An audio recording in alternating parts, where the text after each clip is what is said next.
My name is Constance Swain, and I played Olivia at the American Shakespeare Center. My name is Meg Rodgers, and I played Olivia in the 2017 production of 12th Night with Houston Shakespeare Festival.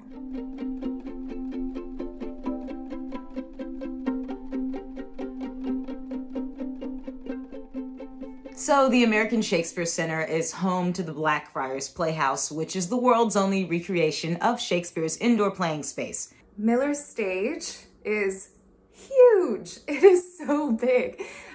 When I first saw it, I had never been or seen a space that large before. It has a couple hundred seats in the front, and beyond that extends this big, beautiful hill that looks out over Herman Park in Houston, Texas.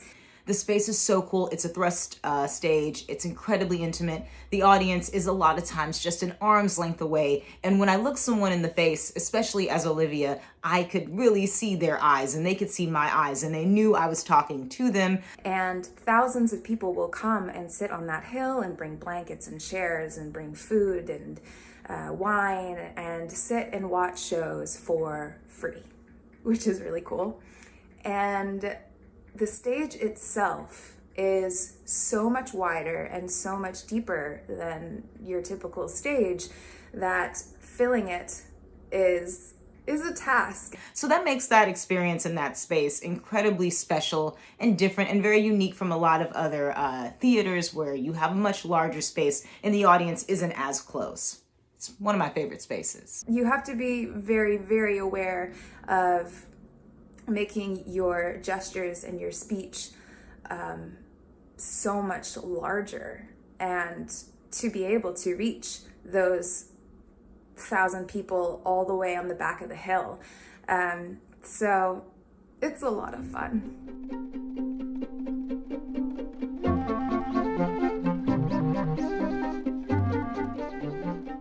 Jack Young was very adamant from the beginning of the process that he wanted the show to live in the music. The first line of the show is, "If music be the food of love, play on." And 12th Night doesn't really make sense unless it is carried along by the music. So the concept of the play, it was set in the Napoleonic French Revolution era that inspired a lot of the costumes. And we were very unique in this production in that we did it during a pandemic, which presented a whole bunch of opportunities and a whole bunch of challenges that we had to just kind of face day to day. Our play was set in the 70s. Most of the music was Lyle Lovett. Olivia was inspired by Stevie Nicks, so I had so many gorgeous, flowy, flowery, long, layered dresses, and the stage itself was set in a large, intricate garden. I believe that the production was really trying to give the audience an opportunity to leave the cares and the worries of the world behind, even if it was just for 90 minutes while they stepped into this very unique, eccentric world with all these kooky characters and went on their journeys with them. And there was a lot of music in the play as well. It was very folky, very acoustic, because ASC is totally unplugged in that space. So all of the music that was in the show was done by the actors, totally unplugged. And it was a very unique experience in that we had words like plague being mentioned in the show, and doing that show during a pandemic where the word plague kind of hits the ear in a certain way. It was an opportunity, I think, for the audience to be able to see themselves and to recognize, hey, we're not too far off from where Shakespeare was writing. He was on to something, but also to give them the opportunity to really tap into their childlike imaginations and go on this ride with us.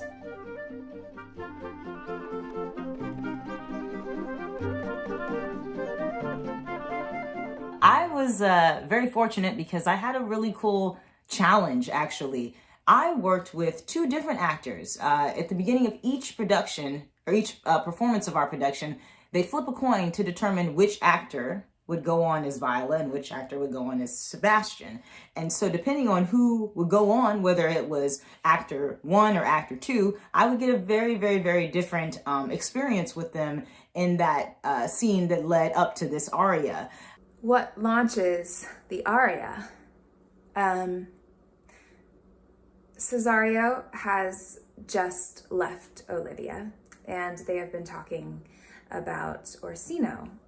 Cesario is trying to win Olivia's love for Orsino, and Cesario / Viola says, "If I did love you in my master's flame, I would not understand this." And Olivia says offhand, "Why, what would you?"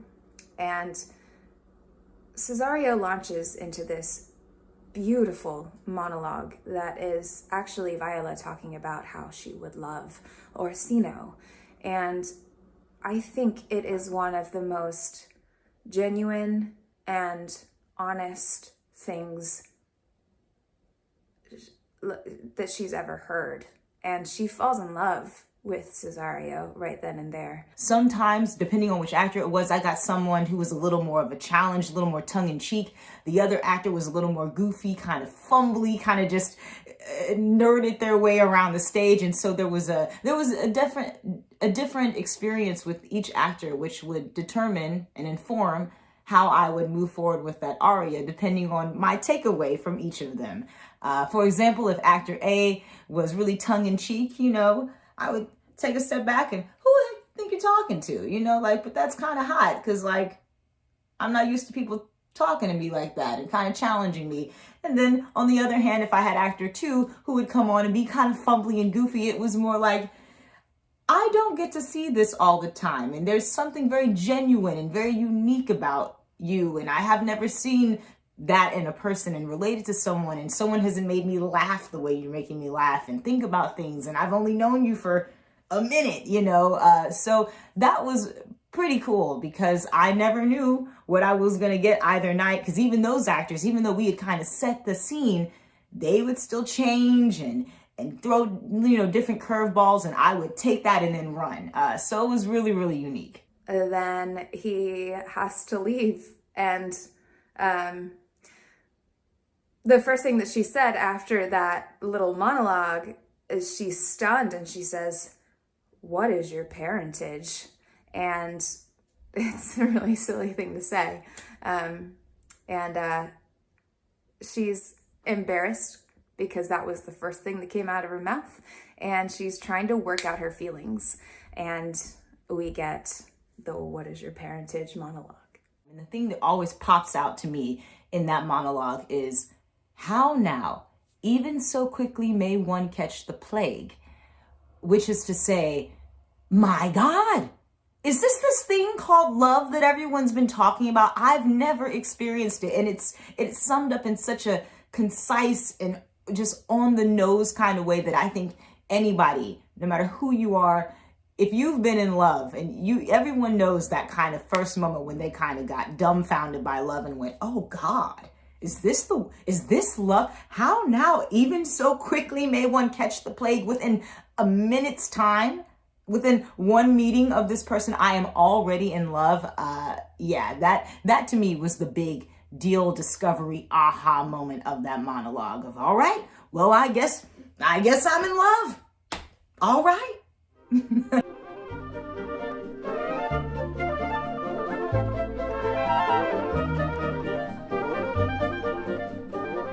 Olivia discovers through her little speech there that she's caught the plague. I think that Olivia realizes that she's in love. She is in love, neck deep in love, and will do whatever it takes to conquer that love, no matter how many no's she gets, no matter how many roundabout ways Cesario and the rest of the gang are kind of shifting her to go down another path. She's like, no, I'm going down this one because I'm committed to you. She is falling in love with this person that has just suddenly arrived and really got straight to her heart, and she doesn't understand how quickly it happened. She's been very unimpressed by men thus far, and here comes this beautiful, heartfelt human that is everything that she didn't know that she wanted. And I think that's the beauty of Shakespeare, is no matter whether it's love or, revenge or whatever it is, that we watch these characters take on this feeling with such wholeness, with a level of like depth and understanding that a lot of us are afraid to go down. The decision that Olivia makes during this monologue is to go after him without anything holding her back, and she does that. She pursues him relentlessly. And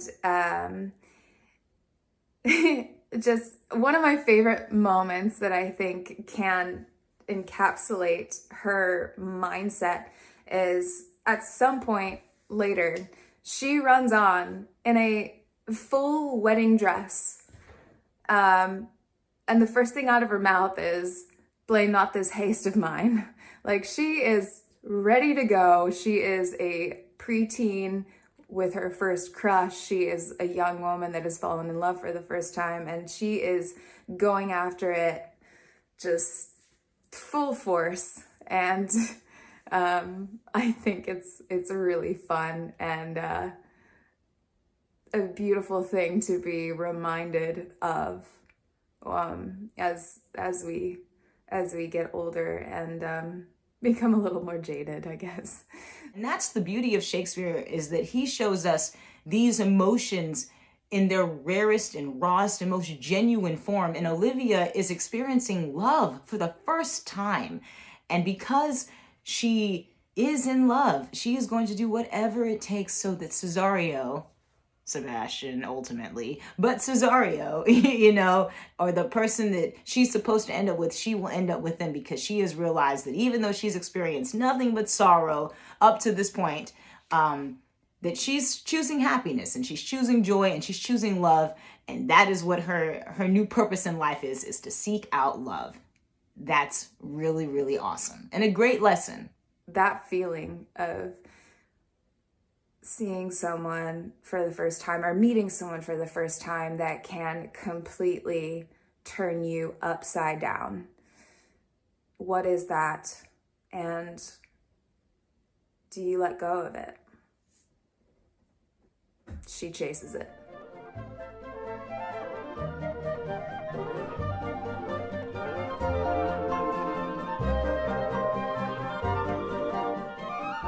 What is your parentage?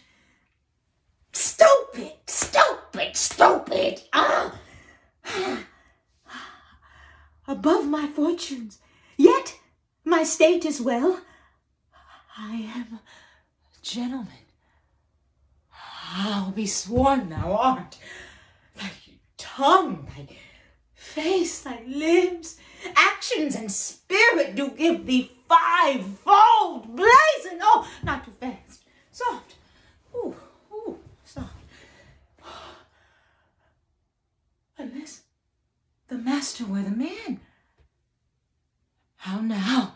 Even so quickly may one catch the plague? Methinks I feel this youth's perfections with an invisible and subtle stealth to creep in at mine eyes. Well, let it be.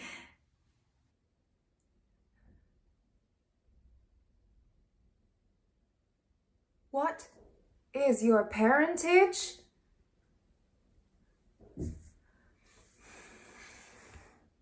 Above my fortunes, yet my state is well. I am a gentleman. I'll be sworn thou art. Thy tongue, thy face, thy limbs, actions, and spirit do give thee fivefold blazon. Not too fast, soft. Soft. Unless the master were the man. How now?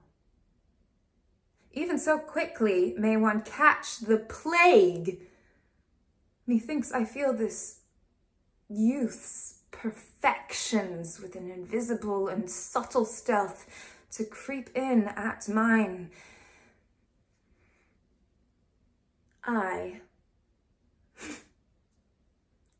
Well, let it be. How now, Malvolia?